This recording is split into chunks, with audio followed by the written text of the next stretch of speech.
Buenas estudiantes, les habla la profesora Ivonne. Voy a explicarles un poquitito lo que es el tema de la tabla periódica y los elementos químicos. Para iniciar, vamos a ver que los elementos químicos están representados por un símbolo. Ese símbolo corresponde a su nombre. En algunos casos inicia con la letra del nombre. En otros es completamente distinto. Esto se debe a que muchos de esos nombres eran en latín. Por ejemplo, si decimos litio, su símbolo es Li, berilio, Be.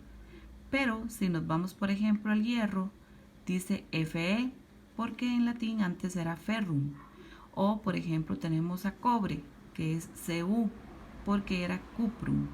Aquí tomamos en cuenta que hay algunos que son en latín, pero la gran mayoría sí se identifican por su propio símbolo y nombre. Ok, vamos a ver entonces ahora la clasificación. La tabla periódica se clasifica en formas diferentes. Número 1, metales, no metales y metaloides. En el caso de los metales, corresponden a todos estos elementos que encontramos del lado izquierdo de la tabla, que son de color celeste o morado en este caso. Todos estos son metales, que tienen como características más importantes. Por ejemplo, la mayoría son en estado sólido, a excepción de mercurio, como ustedes ven aquí que está en rojo, ya que él se encuentra líquido a temperatura ambiente. Por otro lado, son brillantes, son buenos conductores de calor y electricidad, tienen una alta densidad, tienen punto de fusión y de ebullición altos y tienen una característica muy particular que son maleables y dúctiles. Significa que se pueden hacer láminas muy delgadas o incluso hilos con ellos, por ejemplo el cobre o el papel aluminio. También tenemos los metaloides, que corresponden a este grupo que se encuentra aquí en color naranja. Estos tienen como características que ni son metales ni son no metales. Tienen características de ambos, por lo tanto son frágiles y quebradizos, son semiconductores, son de pocos colores, proyectan la luz y el más importante de ellos corresponde al silicio, que es uno de los elementos que se emplea más en muchos campos para diferentes utilidades, por ejemplo, dispositivos electrónicos. Tenemos también los no metales, que corresponden a todo este sector que se encuentra acá. En el caso de los no metales, son malos conductores de calor y electricidad, presentan baja densidad, tienen bajo punto de fusión y ebullición, tienen colores muy variados.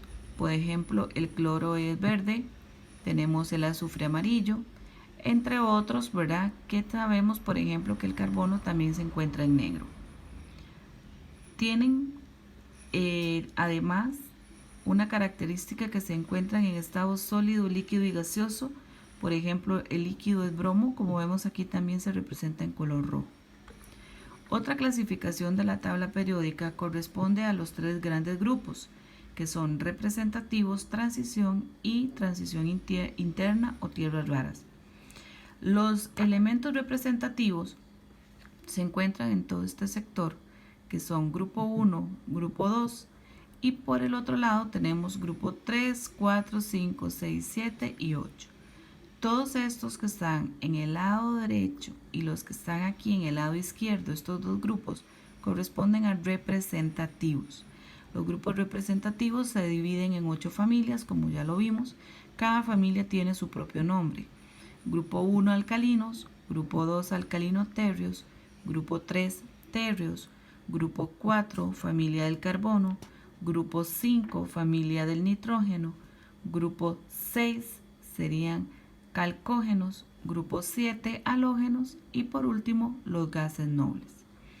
En el caso del grupo de la familia también me puede ayudar a conocer lo que es la valencia de los elementos químicos. En el grupo 1 tienen valencia 1, el grupo 2 valencia 2, grupo 3 valencia 3, grupo 4 van a tener valencias 2 y 4, grupo 5 van a tener valencias 3 y 5, grupo 6, valencias 2, 4 y 6. Grupo 7, valencias 1, 3, 5 y 7. Y el grupo 8 no tiene valencia porque no reaccionan con ningún elemento. Como pueden ver, los números pares van a tener valencias pares y los números impares valencias impares. También tenemos en el centro de la tabla periódica filas que corresponden a 10 elementos. Estos sectores que están acá. Esos se llaman elementos de transición. Se dividen en dos bandos, los que son triadas y elementos de cuño. Las triadas corresponden a 3 elementos que de una u otra manera van a estar siempre unidos. En este caso tenemos hierro, cobalto y níquel, rutenio, rodio y paladio, osmio, iridio y platino. Ellos son triadas. Y los elementos de cuño se utilizan de 2 en 2, que serían cobre y zinc, plata y cadmio, oro y mercurio. Entonces los elementos de transición se van a dividir solamente en estos dos bandos. Por último, tenemos los elementos de transición interna, que corresponden a los que se encuentran en la parte inferior de la tabla periódica. Como podemos ver, tenemos La, que baja aquí, y AC, que baja aquí, que este es lantánido y actínido. Estos son los grupos lantánidos y el grupo actínidos, que corresponden a elementos de transición interna o tierras raras. La tabla periódica, como ven, tiene una numeración que va en orden. Esa numeración no cambia.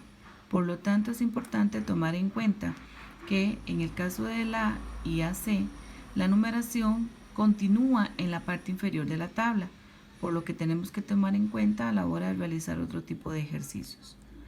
Bueno, eso sería básicamente lo que quería explicar con la tabla periódica para que ustedes puedan analizar un poquito mejor, conocer un poquito mejor la tabla y a poder aprenderse nombre, símbolo y valencia de los elementos más importantes.